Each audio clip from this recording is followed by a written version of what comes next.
बहुत समय पहले एक छोटे से गांव में एक प्रसिद्ध ब्राह्मण विद्वान रहते थे।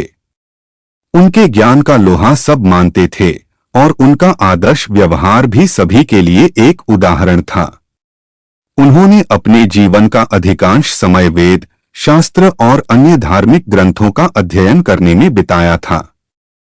उनका एक शिष्य था जो बहुत होशियार था और गुरु से बहुत कुछ सीखने की इच्छा रखता था।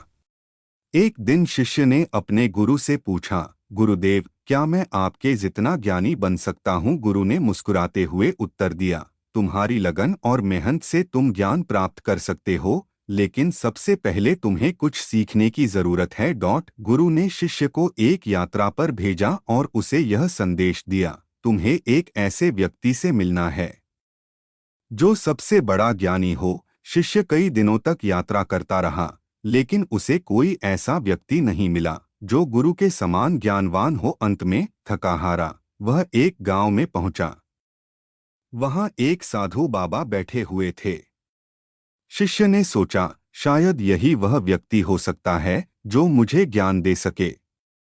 वह साधु के पास गया और कहा, बाबा, आप मुझसे बहुत बड़े ज्ञानी हैं, मुझे अपना ज्ञान दीजिए। साधु बाबा ने उसे देखा और कहा, तुम पहले मुझसे कुछ पूछने आए हो, लेकिन मैं तुम्हारे ज्ञान को कैसे बढ़ा सकता हूँ जब तुम खुद जानने की बजाय मुझे दिखाने आए? वो शिष्य को समझ नहीं आया और उसने कहा, मुझे समझाइए, मैं तो केवल ज्ञान प्राप्त करने आया हूँ।